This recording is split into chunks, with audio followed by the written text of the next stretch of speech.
పవన్ కళ్యాణ్ హీరోగా సుజిత్ డైరెక్షన్ లో OG cinema వస్తుంది. ఈ సినిమా ప్రేక్షకుల అంచనాలకు మించి ఉంటుందని ఈ సినిమా యూనిట్ కాన్ఫిడెంట్ గా చెప్తుంది. ఇప్పటికే వచ్చిన ఈ సినిమాకి సంబంధించిన గ్లిమ్స్ ప్రేక్షకులను విపరీతంగా ఆకట్టుకోవడంతో ఇప్పుడు ఈ సినిమా టీజర్ కోసం ప్రతి ఒక్క ప్రేక్షకుడు ఆసక్తిగా ఎదురు చూస్తున్నాడు.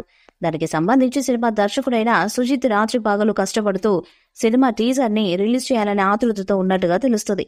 పవన్ కళ్యాణ్ సినిమాలోకి జాయిన్ అవ్వడానికి ఇంకా 3 నెలల సమయం పడుతుంది. కాబట్టి ఈ లోపు టీజర్ ని రిలీజ్ చేసి ప్రేక్షకుల్లో అటెన్షన్ ను క్రియేట్ చేయాలని చూస్తున్నట్టుగా తెలుస్తుంది. దానికోసమే 1 నిమిషం 30 సెకండ్ల నివిడితో ఒక అద్దరిపోయే టీజర్ ని రిలీజ్ చేయాలని సుజిత్ ప్లాన్ చేస్తున్నట్లుగా తెలుస్తుంది. దీనికి పవన్ కళ్యాణ్ నుండి కూడా గ్రీన్ సిగ్నల్ వచ్చినట్టుగా తెలుస్తుంది. రీసెంట్ గా ఉస్తాద్ భగత్ సింగ్ కోసం డబ్బింగ్ చెప్పిన పవన్ కళ్యాణ్ ఇప్పుడు ఓజీ సినిమా డబ్బింగ్ కోసం ఒక హాఫ్ డే కేటాయించబోతున్నట్టుగా తెలుస్తుంది. మరి ఈ సినిమాకు సంబంధించిన టీజర్ ని నెల చివరి వారంలో ప్రేక్షకుల ముందుకు తీసుకువచ్చే ప్రయత్నం చేస్తున్నట్టుగా తెలుస్తుంది.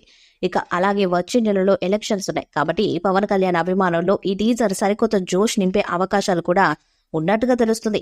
ముందొచ్చిన హంగ్రీ చీతా లాగే ఈ టీజర్ కూడా అద్భుతాన్ని సృష్టిస్తుందేమో చూడాలి. ఈ సినిమాను సెప్టెంబర్ 27వ తేదీన రిలీజ్ చేయడానికి రెడీ అవుతున్నారు అనే విషయం మనకు తెలిసిందే. చూడాలి మరి ఈ సినిమాతో పవన్ కళ్యాణ్ ఎలాంటి సక్సెస్ సాధిస్తారనేది. మొన్నటి వరకు రెండింటినీ బ్యాలెన్స్ చేస్తూ వచ్చిన పవన్ కళ్యాణ్ ప్రస్తుతం పూర్తి స్థాయిలో రాజకీయాలపై దృష్టి పెట్టారు. ప్రస్తుతం పవన్ ఓజీ సినిమాలో చేస్తున్న విషయం తెలిసిందే. ఈ సినిమాపై భారీగా అంచనాలు నెలకొన్నాయి. సుజిత్ ఈ సినిమాకు దర్శకత్వం వహిస్తున్న విషయం తెలిసిందే. మాఫియా బ్యాక్ డ్రాప్ లో తెరకెక్కుతున్న యాక్షన్ థ్రిల్లర్ చిత్రం ఇది. 70% షూటింగ్ ని పూర్తి చేసుకున్న ఈ మూవీ పవన్ కళ్యాణ్ డేట్స్ కోసం వెయిట్ చేస్తున్నారు మూవీ మేకర్స్. మరో 2 నెలలు షూటింగ్స్ లో పాల్గొనే అవకాశం లేదు. కానీ ఈ మూవీకి సంబంధించిన ఆసక్తికర విషయాలు లీక్ అవుతూనే ఉన్నాయి. ఓజీ అంటే అర్థం ఏంటి అన్న విషయం తెలియక చాలా మంది ఆలోచిస్తూ ఇప్పటికీ ఈ విషయం గురించి ఎన్నోసార్లు సోషల్ మీడియా వేదికగా చర్చించుకున్నారు. ది కాల్ హిమ్ ఓజీ అంటూ ట్యాగ్ లైన్ ఇస్తున్నారు మేకర్స్. కానీ దాని అర్థం ఏంటనేది మాత్రం క్లారిటీ లేదు. ఇది కొరియన్ పదమని, జపాన్ వర్డ్ అంటూ ప్రచారం జరిగింది. మార్షల్ ఆర్ట్స్ ప్రధానంగా సినిమా సాగుతుందని ఇందులో పవన్ లుక్ ని కూడా విడుదల చేశారు. ఇది సినిమాపై మరింత ఆసక్తిని, అంచనాలను పెంచింది. ఆ మధ్య హంటింగ్ చీత పేరుతో విడుదల చేసిన గ్లిమ్స్ పూనకాలు తెప్పించేలా ఉంది.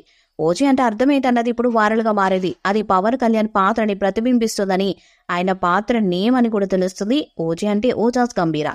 ఇది సినిమాలో పవన్ కళ్యాణ్ పాత్ర పేరట.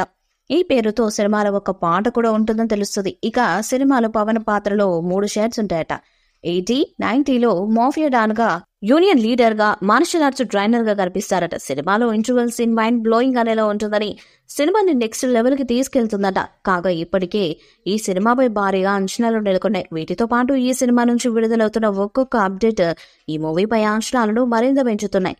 ఈ వీడియోపై మీ అభిప్రాయాన్ని కామెంట్ బాక్స్ లో తెలియజేయండి. వీడియో మీకు లైక్ చేయండి, షేర్ చేయండి, కామెంట్ చేయండి. మరిన్ని అప్డేట్స్ కోసం మన ఛానల్ సబ్స్క్రైబ్ చేయండి. అలాంటి పక్కనే ఉన్న గంట సింబల్ గట్టిగా కొట్టండి.